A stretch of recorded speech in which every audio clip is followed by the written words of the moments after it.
Hare Krishna, Krishna Krishna, Hare Hare, Hare Rama, Rama Rama, Hare Hare.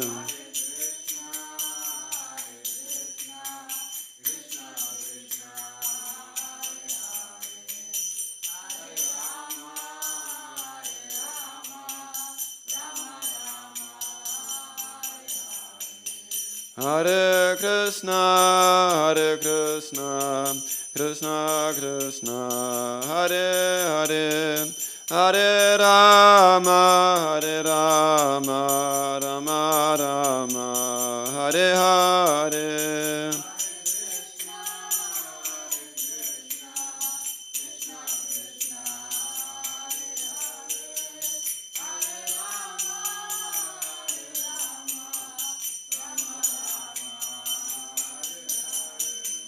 Hare Krishna, Krishna Krishna, Hare Hare, Hare Rama, Rama Rama, Hare Hare.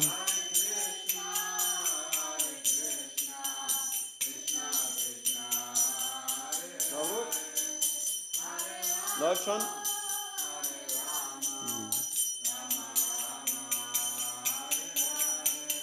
Hare Krishna, Krishna Krishna, Hare Hare, Hare Rama, Rama Rama, Hare Hare.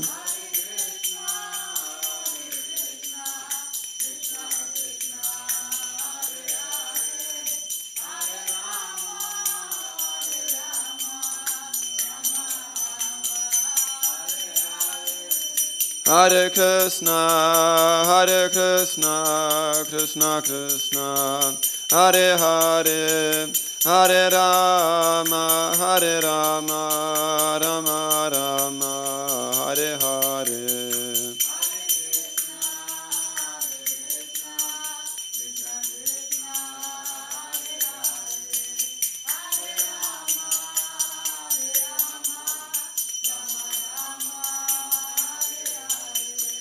Hare Krishna, Krishna Krishna, Hare Hare, Hare Rama, Rama Rama, Hare Hare.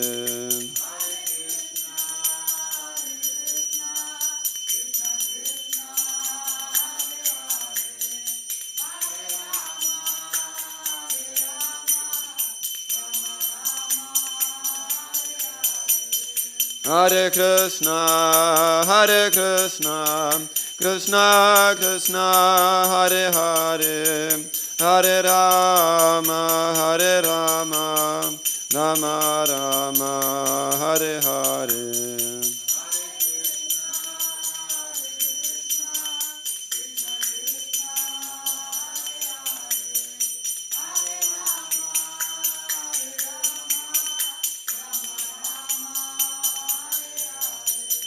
Hare Krishna,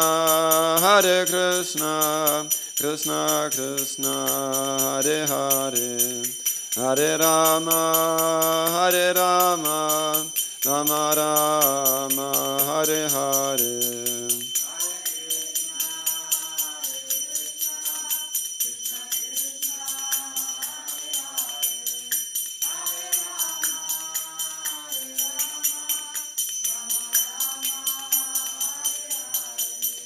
Hare Krishna, Krishna Krishna, Hare Hare, Hare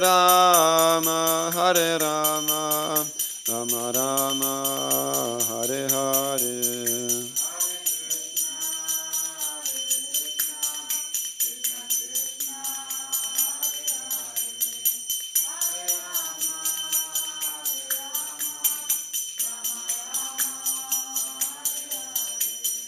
Hare Krishna,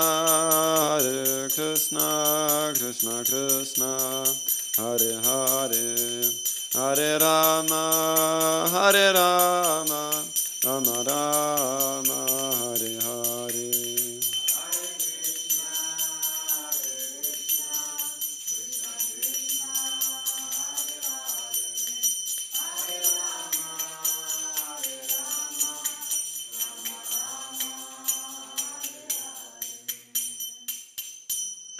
Jam Vishnu Padparamam Saparivacha Kataya Stotara Sata Shri Shrimad Bhaktivinoda Ravinda Bhaktivedanta Swami Prabhupada Ki Jai Ananta Koti Vaishnava Vrinda Ki Jai Namacaya Shri Haridas Thakur Ki Jai Prem Seko Shri Krishna Chaitanya Prabhu Nityananda Shri Advaita Gadadhara Shri Vasadi Gaura Bhaktivinoda Ki Jai Shri Shri Radha Krishna Gopa Gopinath Yamakunda Radha Kunda Giri Godan Ki Jai Srimad Bhagavad-gītā Ki Jai Gaura Bhaktivinoda Ki Jai. All glories to Visamar devotees.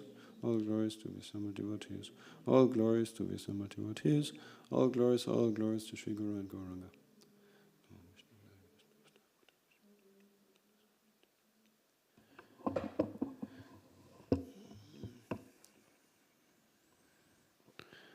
Okay. Om Namo Bhagavate Vasudevaya. Om Namo Bhagavate Vasudevaya. Om Namo Bhagavate Vasudevaya.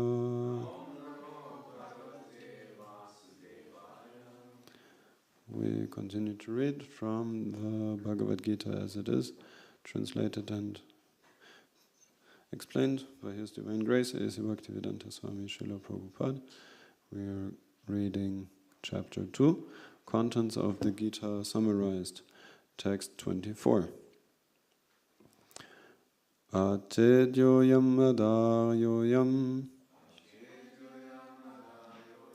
Atedyoyam adayoyam Akledyo sosya evacha Akledyo sosya evacha Nitya sarvagatasthānur Nitya sarvagatasthānur Achaloyang sanatanaha Achaloyang sanatanaha Atedyoyam adahyoyam Akledyo sosya evata Nitya sarvagatasthānur Achaloyang sanatanaha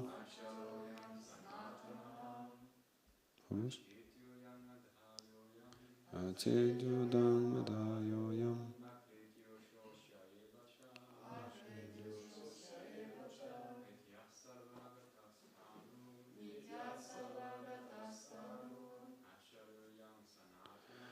Achaloyang sanatanaha Atedyoyam adayoyam Akledyo sosya evacha Nitya sarvagatasthānur Achaloyang sanatanaha. Noch jemand?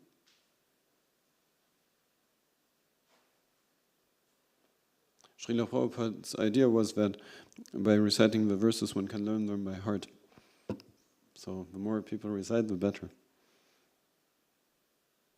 No? Atedyoyam adayoyam Akledyo sosya evata Nitya sarvagatasthānur Achaloyang sanatanaha.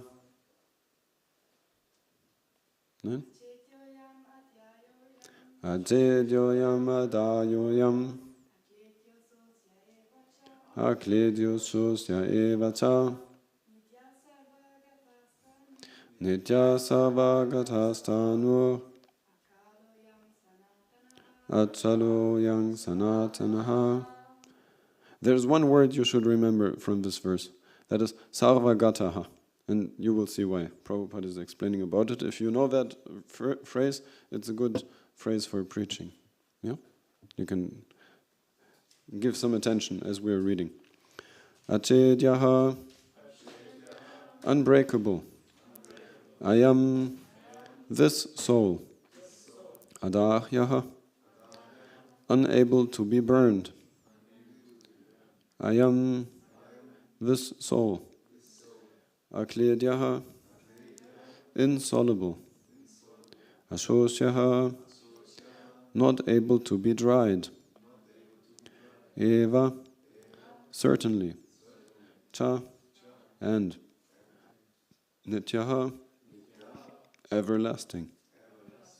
Sarvagataha, anyone knows already? Yes? No? Yeah, yeah. Here the translation is all-pervading. All-pervading. All-pervading. Sarvagataha, all-pervading. Yes. Stanuhu, unchangeable. Achalaha, immovable. I am this soul.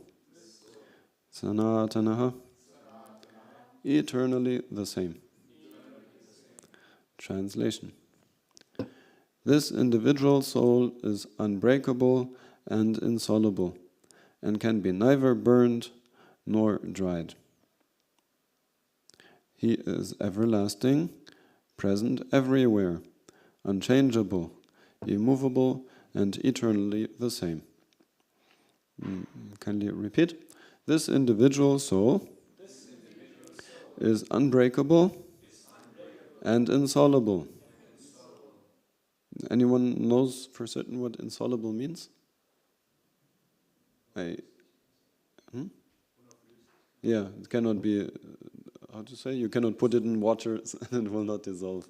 The soul will not dissolve if you put it in water. That's what it, yes, I think also this is what it means. Okay. And can be neither burned nor dried. And can be neither burned nor dried. Yes. He is everlasting, present everywhere, unchangeable. What does present everywhere mean in Sanskrit? Is he right? Really? Is he right? Okay. At the end of the class you should know. Okay. Unchangeable. Unchangeable. Immovable. And eternally the same. Okay. Purport.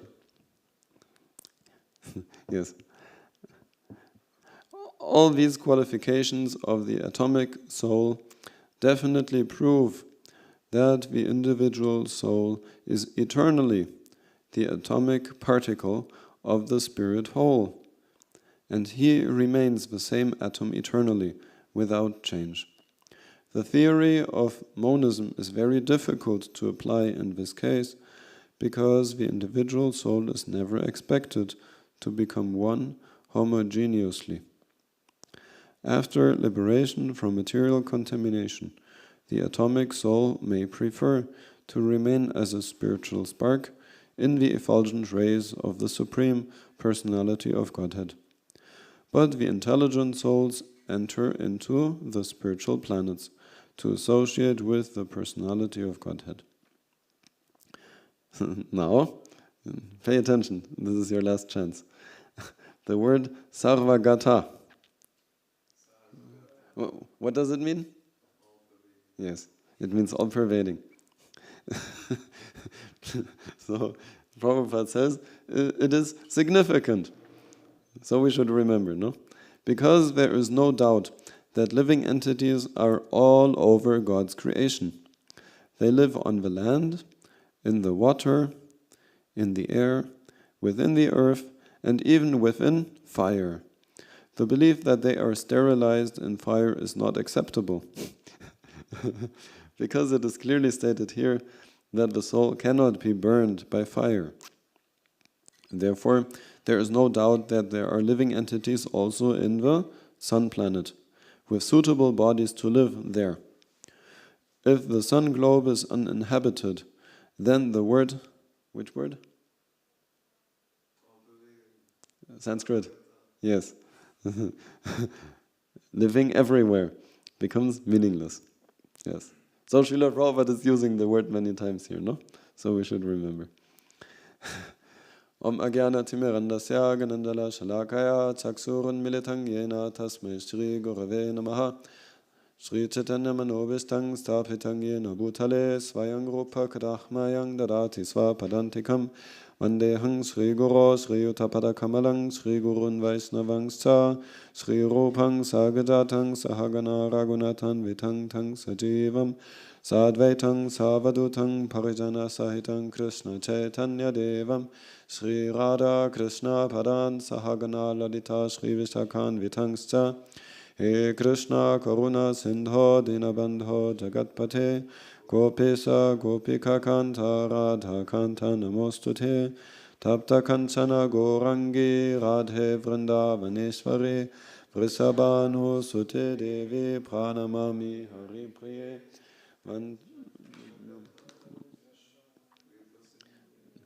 Yeah, in front of open altar, it says we should not do so. But it's there in Gaura Bhakta Vrinda also.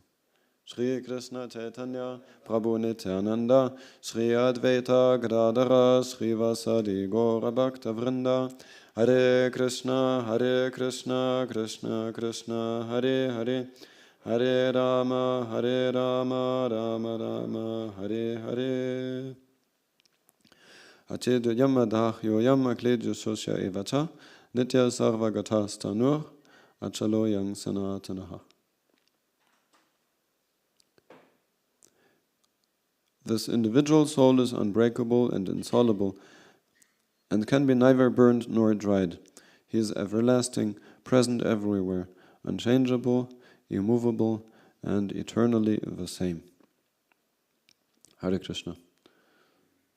So, yes, I was asked to give class today. Anyway, I beg for your blessings that I will support your Krishna consciousness, and we try to speak something appropriate.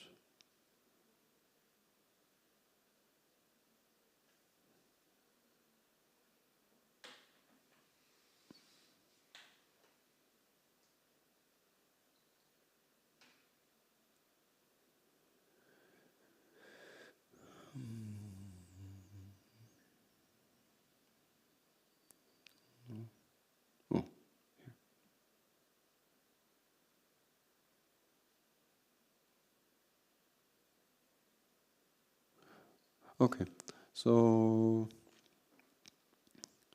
yes,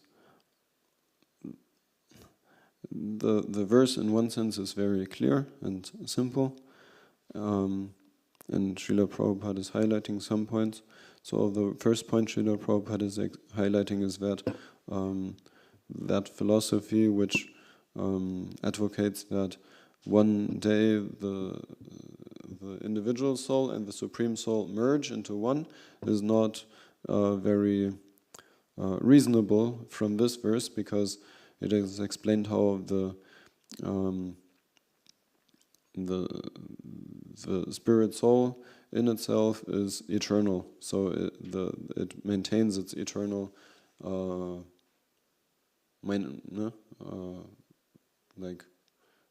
how would you call that?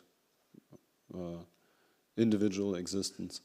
And there are two verses in the Bhagavad-gītā, and Srila Prabhupada is explaining that the spirit soul may desire to remain as a spiritual spark in the effulgent rays of the Supreme Personality of Godhead. Krishna in Bhagavad-gītā also, he says, Brahmano hi pratishtaham, that the Brahman effulgence is coming from me. It's resting on me, Krishna is telling. So a spirit spark may be situated within that effulgence, but it does not mean that it loses its individual identity. And therefore, Prabhupada writes, intelligent souls enter into the spiritual planets to associate with the personality of Godhead. So, and in another place in Bhagavad-gītā also Krishna is telling, Mamai vangsho jiva loke jiva bhuta sanatana, that the living entities are my eternal fragmental parts. Prabhupada translates with specifically fragmental parts, which means it is a part on its own. It's not, it's an individual part. So we are one with the Lord in quality, but still we are individual identities. And yes, and above that, Srila Prabhupada, I cannot specifically recall, but as much as I'm aware, I heard Srila Prabhupada many times use this word. Which word?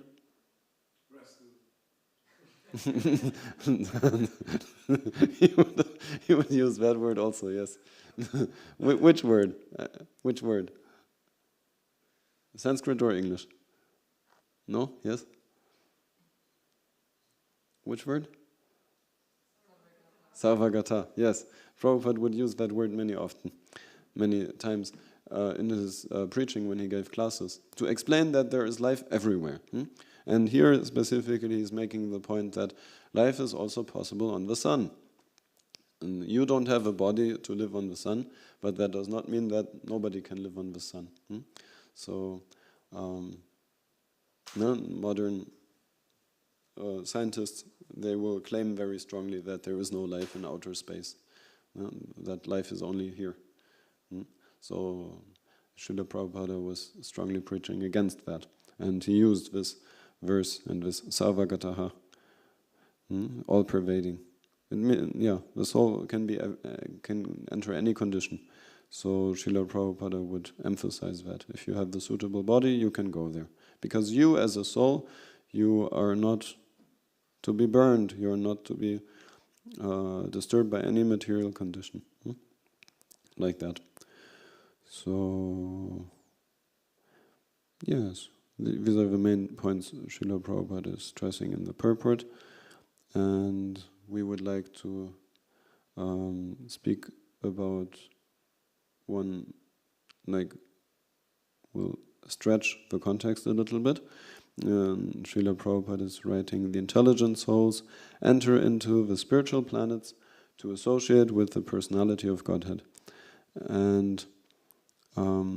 And ultimately the intelligent souls, they do so by engaging in devotional service and practically even meeting the personality of Godhead before they enter the spiritual planets, namely even in this very life. So my spiritual master, I heard one lecture yesterday, and I heard him say it a few times actually. He said that if you would say that Srila Prabhupada, after his work in this world, he has gone back to Godhead, that is actually not a suitable statement, because my spiritual master claims that he never left Godhead. Srila Prabhupada is an eternally liberated associate of the Lord, so Godhead is always wherever Prabhupada goes. Godhead is also there. So Srila Prabhupada is always with Godhead, and that principle is there for everyone actually. Like Akila Prabhu also, he would like to quote that many times, how Srila Prabhupada said, you chant 16 rounds every day, you follow those 4 regulative principles of civilized human life, you will see Krishna face to face in this life, not after this life, in this life. So that principle of joining with Krishna in this life itself, that is very relevant for us. Especially when we live in the temple, because here we very much live with Lord Nrsingadev very closely, and we will realize that according to our sincerity and devotional service. So that sincerity of devotional service is desired. Yes, very much. And there's one story I would like to relate in this context, and we will also tell why. But it is that some time around the end of the pastimes of Lord Chaitanya and his immediate associates, there was one couple of very pious devotees, and husband and wife, and they, for a long time, they wanted to have a child, and they had many children, but one after another, as it sometimes happens, died. So they had many children, but all of them immediately after birth, they left those child bodies again, and the parents were very sad by that, but they continued to try for some procreation, and then at one point they had a son, and a small boy, and he did not die.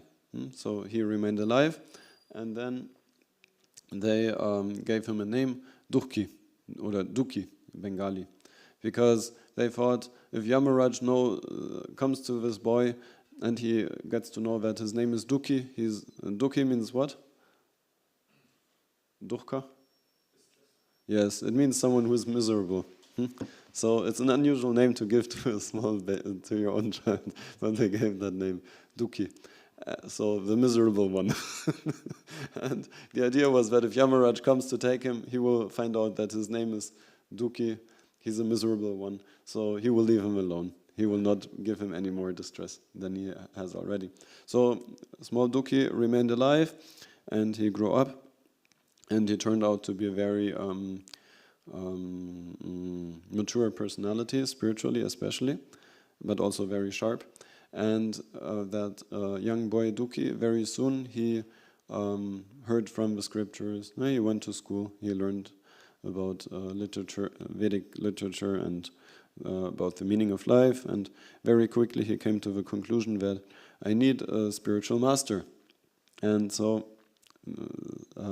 small Duki, he told his parents that, no, I don't remember how it was in detail, but he came to the point that he learned about one very mature devotee, advanced devotee, actually the disciple of an associate of Gaur Nitai personally. So a very exalted personality. His name was Hridaya Chaitanya. And Hridaya Chaitanya had deities of Gaur Nitai actually, which were actually manifested by Gaur Nitai themselves. You got the point? They themselves, from their own bodies, they manifested those deities which looked just like them. So Hridaya Chaitanya was worshipping those deities. And small Duki, he heard about Hridaya Chaitanya, and he took permission from his parents to go to this spiritual master to become his disciples. And they gave it actually.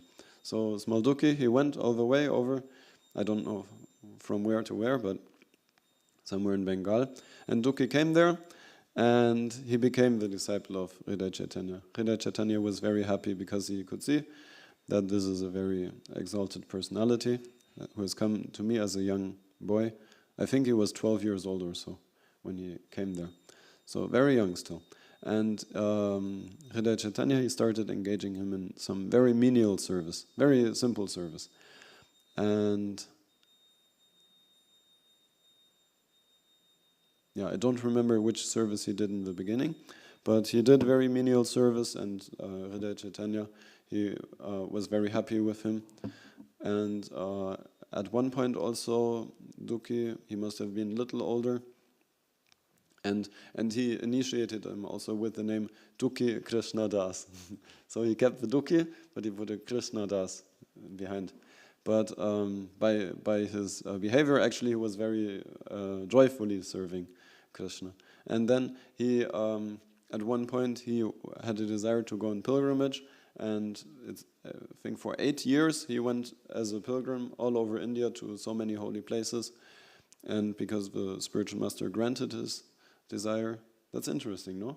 Normally you would think that the spiritual master always wants his disciple, come, stay here, don't go anywhere.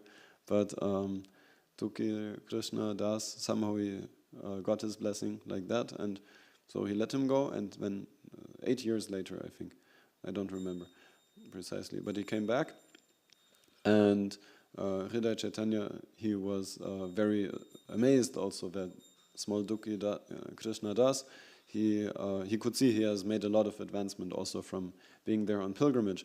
And then he would engage him in a special service, which was to take care of a flower garden with flowers meant for Gornitai, for the worship.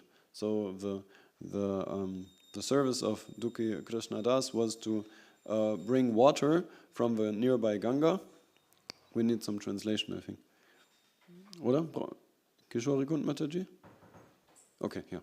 So, Deutsches, nee, brauchen wir gar nicht. Okay. So, Dukhi Krishna Das, his service was to take care of the flowers.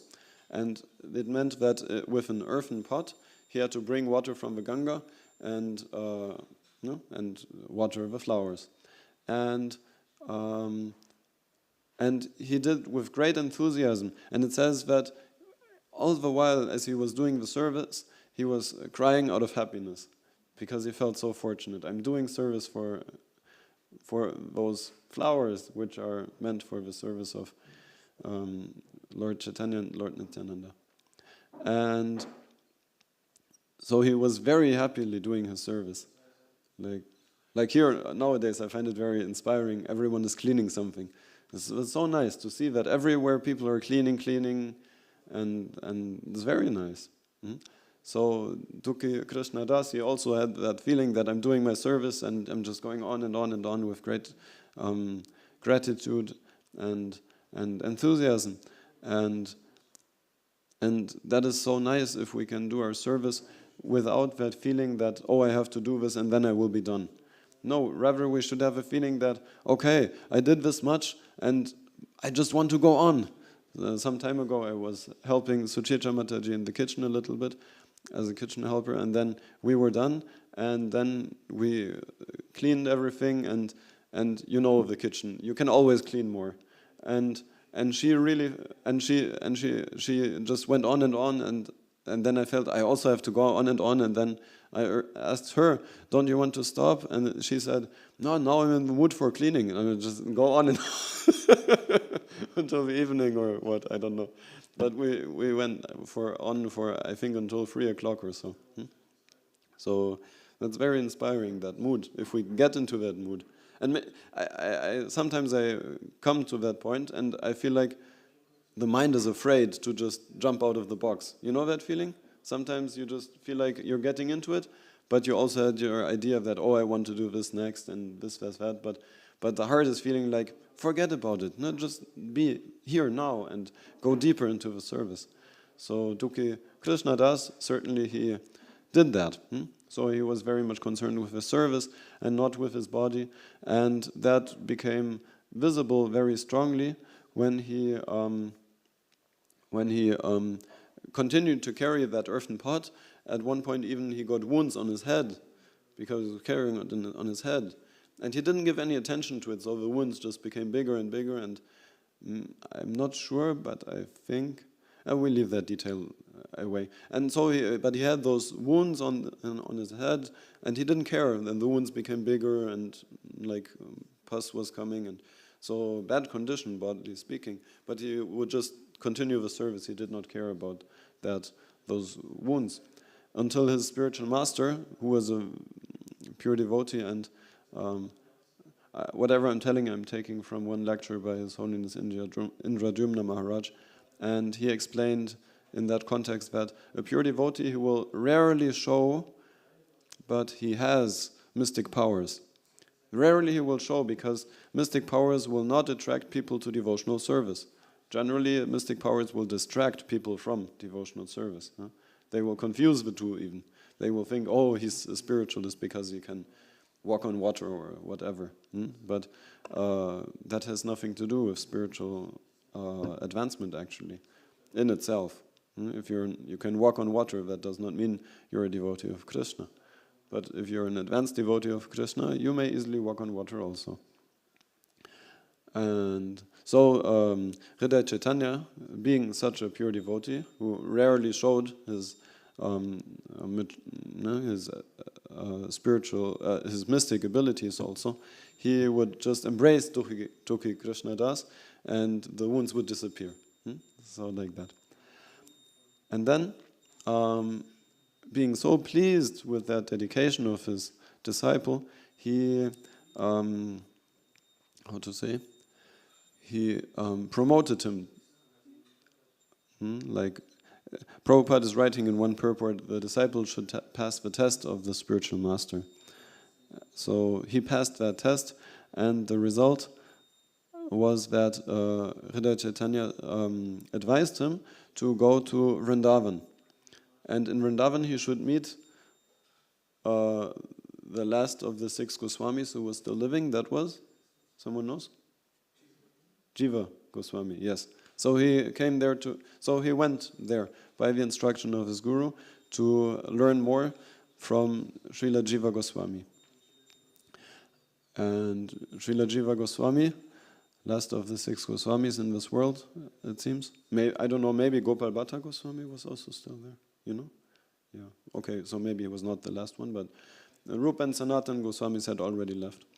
And then Raghunath Das Goswami must also have left, because I think he left soon after. I'm not sure. But certainly Srila Jiva Goswami was still there and happily accepted Dukhi Krishna Das, and he also instructed him in devotional matters, in service to Radha and Krishna, like speaking about it and explaining to him the spiritual topics. And he also entrusted him with service, a new service, to sweep every day at Seva Kunj, which is one place where Rasa Lila is performed. So he should sweep the ground there every day.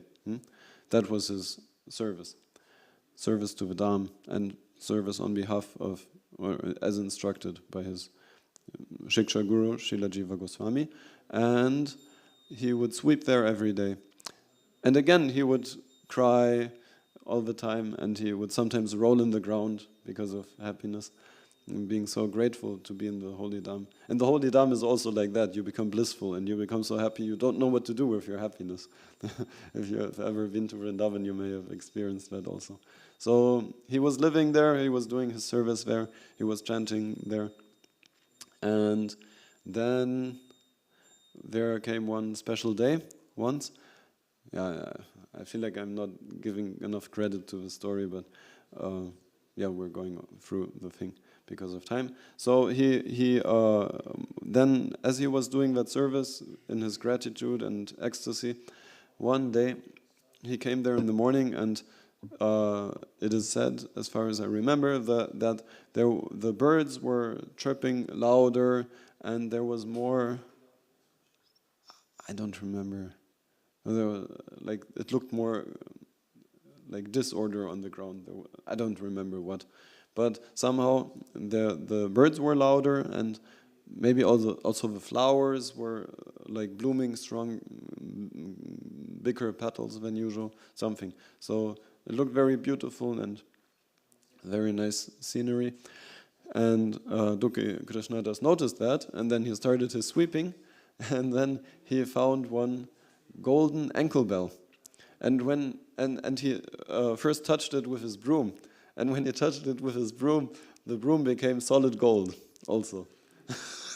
So it was a very special ankle bell, and that ankle and also when he touched it with his broom, then that broom changed to gold, and then he noted, oh, this ankle bell is here, and he picked it up.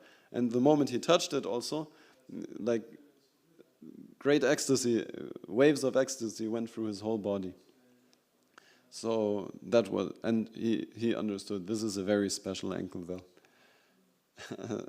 So he stood there, he did not know what to do for a moment, but then he just thought, okay, I'll just keep it here, and he put it in, I don't know, some pocket or something, and continued his service.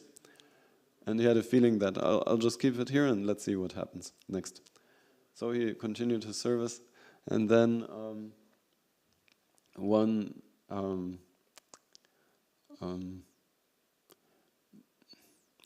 young girl came by, dressed traditionally in India, sari and properly dressed according to the traditional context.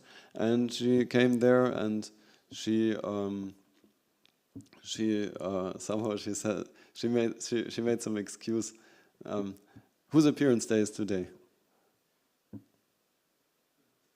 Yes, Lalita Saki. So that was Lalita Saki actually. She came there in disguise, and she tried to find some excuse, because Srimati Radharani and Krishna, actually what had happened, they had a Rasa Lila there in that night, and Radharani lost her ankle bell.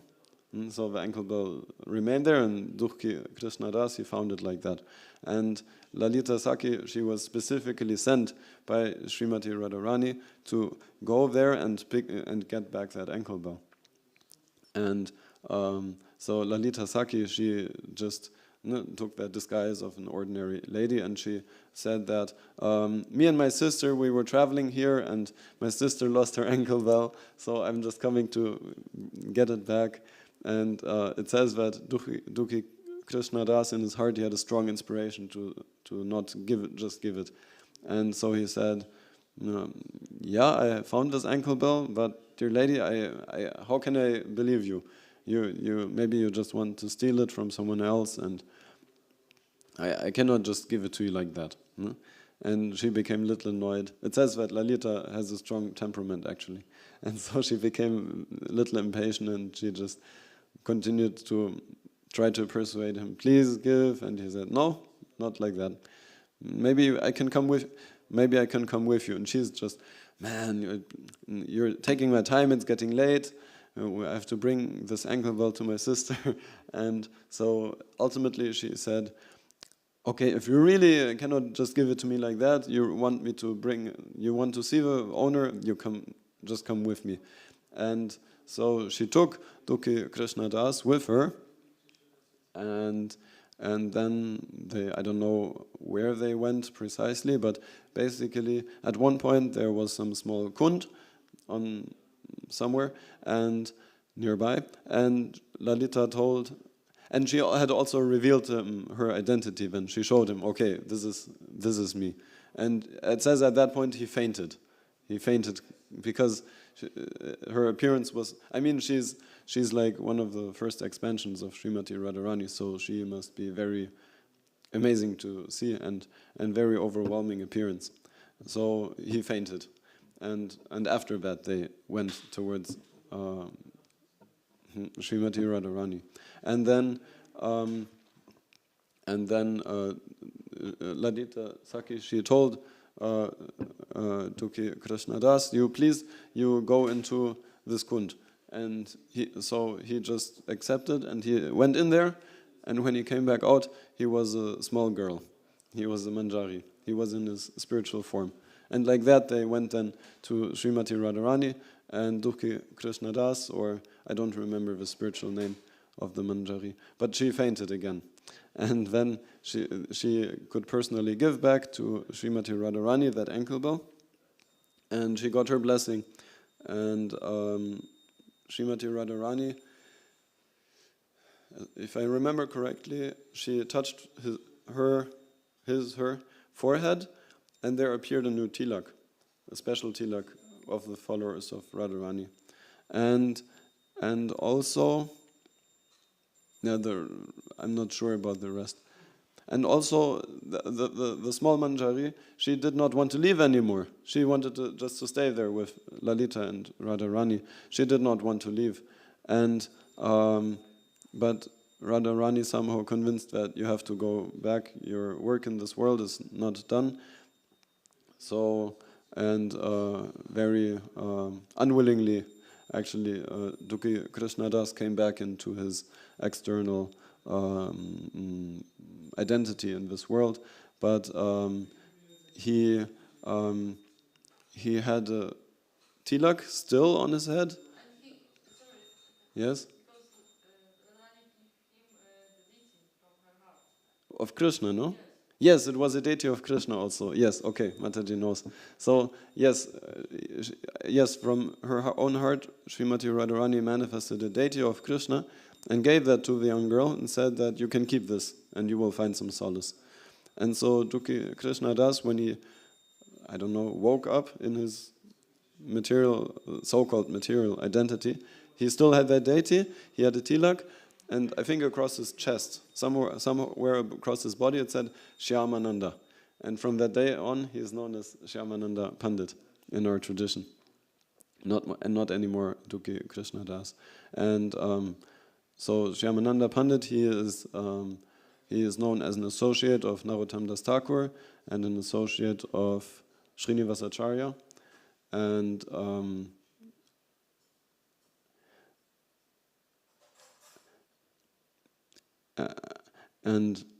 the story is so amazing that it sounds like a fairy tale, but it's not. So that deity, which Mataji mentioned, it is still there. You know at which temple? I forgot. It's there at one of the temples of the Goswamis. I even saw it when I was there last time, but I didn't give enough attention to remember which temple it was. So the whole story is amazing in itself, and one can go on unlimitedly, but the simple point which we can take from is that we will go back to Godhead this life, not next life. Once I heard one lecture by one sannyasi and spiritual master. He said that some person asked me, or asked him, if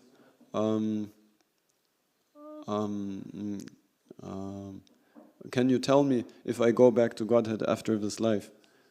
And the response was, if you don't know, you will not go.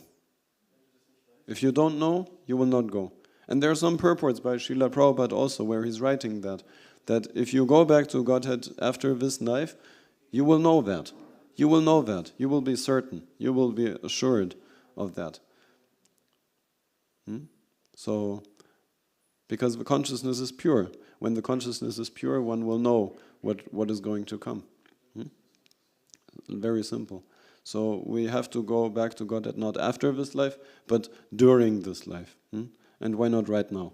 By cleaning the temple, by doing our flower gardens, by doing our service in the guest house, or distributing books, or whatever service we do, it should lead to that practical perception that I'm going back to Godhead after this life. I'm assured of that because I'm living with Godhead in this life. And it's the same point as I mentioned before also.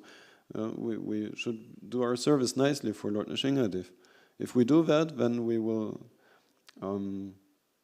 if we don't do that service nicely, it basically means that we don't agree to have that faith that He is actually there.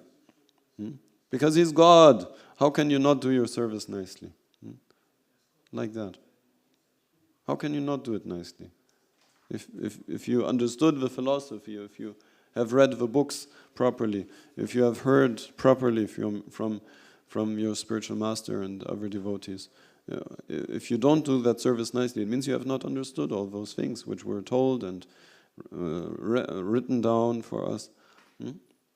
So we should understand things properly by hearing properly, and then we should serve properly and be rest assured that back to Godhead.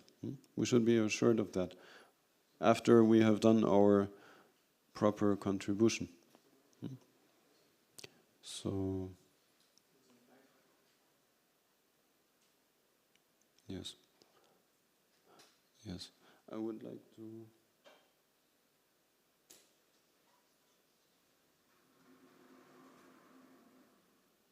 Yes, I would like to read one more verse.